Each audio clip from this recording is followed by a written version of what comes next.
là-haut se pousse, ou cette zone. Ça, je pense que ça marche. Pourquoi? Ouais.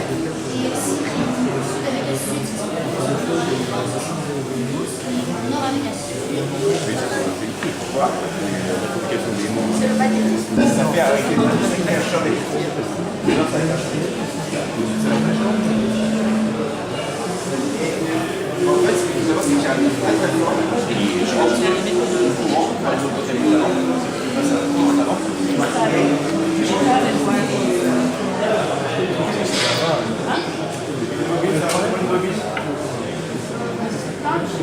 Voilà, c'est un mouvement.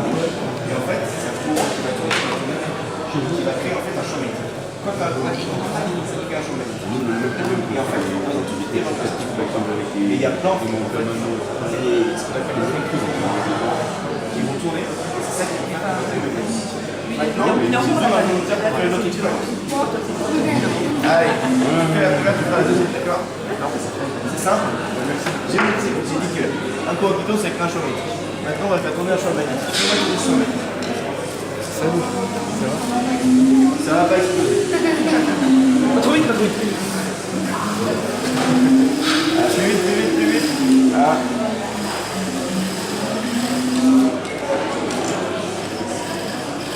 Et voilà. Et là, qu'est-ce qui se passe? Voilà, la lampe s'allume. Donc en fait, tu fais tourner ton aimant et ça va créer un champ magnétique. Ça va créer un champ magnétique qui va tourner. Ça va créer un courant. Ok? Alors, maintenant, on va faire appel au deuxième volontaire. Il faut que tu fasses comme moi. Tu fasses Jedi. Moi, je suis pas un très bon Jedi, je peux trouver ça. J'essaie d'utiliser le pouvoir de la force. Je me concentre. Ah, j'arrive pas à ralentir la piste. Essaie d'utiliser le pouvoir de la force. Tu vois? Je me concentre. Utilise le pouvoir de la force. Laisse tomber. Essaie de ralentir, d'accord? T'as un Jedi? Allez, ça marche. Concentre. Pas mal. Tellement très bien. Alors, tu veux me dire comment t'as fait?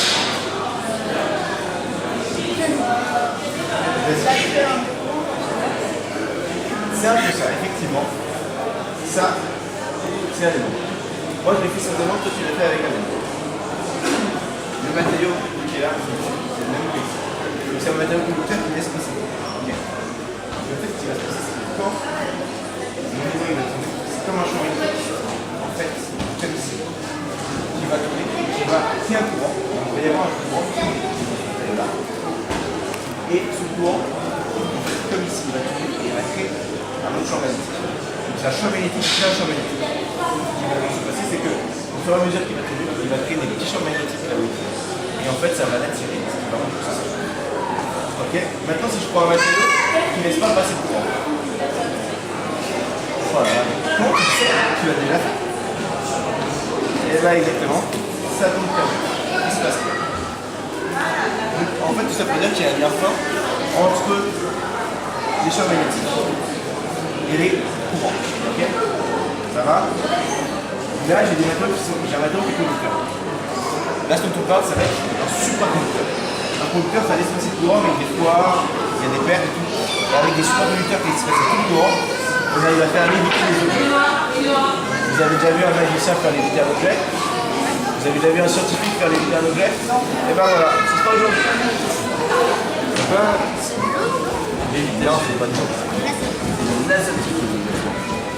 Donc là, le matériau là, c'est le même que celui-là, sauf que celui-là il est un peu plus chaud, donc je peux toucher. Donc ça, c'est ce qu'on appelle un supraconducteur. Donc c'est voilà, donc c'est noir, c'est moche, ça sert pas à grand chose. C'est-à-dire que c'est pas conducteur et c'est pas magnétique. Voilà. Donc on peut se dire pourquoi est-ce qu'on utilise ça? En fait, il a une propriété particulière, c'est que lorsqu'on le met à très très basse température, il va devenir supraconducteur. Donc là, c'est ce qu'on va faire l'expérience ici. Et il me faut de la notifier.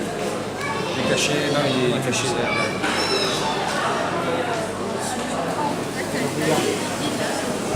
Là justement, c'est ce qu'on va faire. Ah, ça fait rien? Ah, ça me fait marrer.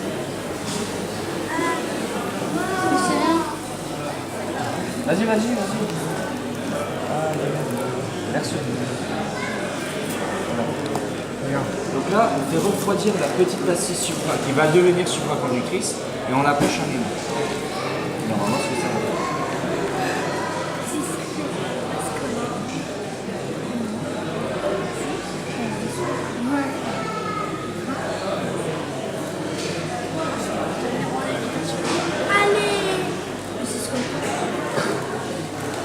Allez, je commence à avoir les doigts qui brûlent, s'il te plaît, mets-toi supra. Ah, il est en partie, mais... Regarde la vie. Et là, en fait, elle est en totale lévitation. Elle n'est pas collée à la pastille.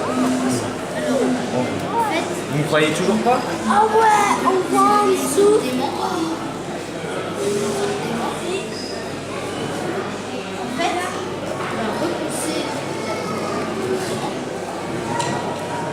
Donc voilà, donc là ce qui se passe c'est que le supraconducteur, c'est un conducteur parfait comme il l'a expliqué, du coup l'électricité elle va pouvoir tourner très très vite à l'intérieur sans aucune résistance. Et puis, on a vu que si ça tourne très très vite, et ça va créer un champ magnétique très très fort. Et là il va être tellement fort qu'il va réussir à repousser les noms. Ça c'est les propriétés qu'on va appeler les propriétés quantiques. Voilà, donc ça c'est impressionnant, ok, mais on va faire encore plus fort.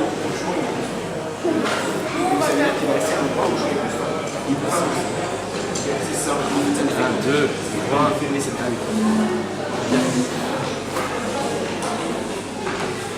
Et donc c'est ça en fait, mais c'est pas un matériau, si j'approche après, pourquoi il est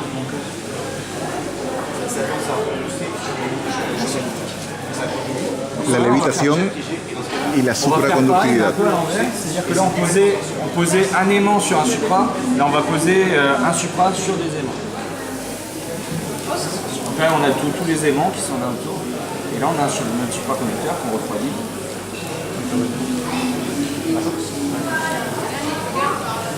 Nitrógeno líquido para enfriar el material. Es una pista de imanes.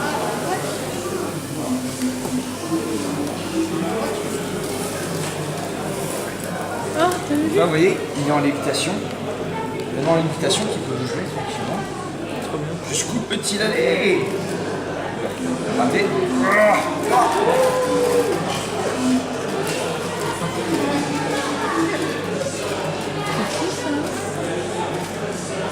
Voilà, et qu'est-ce que vous voyez là-dedans? C'est que même si on le penche, qu'on le mette dans tous les sens, et ben il tombe pas. Il tombe pas du tout. Il reste toujours là où il voit des aimants, là où il voit un champ magnétique. Et en fait, c'est le même principe qu'utilise un train au Japon. Il y a un train au Japon qui a été inventé comme ça. C'est ça, exactement. Et en fait, c'est exactement le même principe. C'est le train, en fait, à la place d'avoir des roues, il y a des barres de supraconducteurs qui sont là, qui sont constamment refroidis à l'azote liquide. Et il y a des aimants tout autour qui servent de rail. Et du coup, le train, il peut se déplacer sans aucun frottement. Et donc, du coup, aller très très vite. Et là, globalement, il atteint à une vitesse de 600 km/h. Donc, pourquoi aller que à 600 km/h? Simplement parce qu'ils n'avaient plus assez d'aimants pour faire une ligne encore plus longue. Mais si on fait le tour de la Terre avec des aimants, il peut faire des tours en continu comme ça, tant qu'il est refroidi. Donc voilà, donc aujourd'hui dans la recherche, ce qu'on essaye de faire, c'est de faire ce type de matériau et un très haute température. C'est-à-dire en température ambiante à 20 degrés. Et comme ça, on pourra faire des trucs très très bien. Des parcs d'attraction, c'est que tout sera en lévitation, des choses comme ça. Des voitures qui volent, des choses.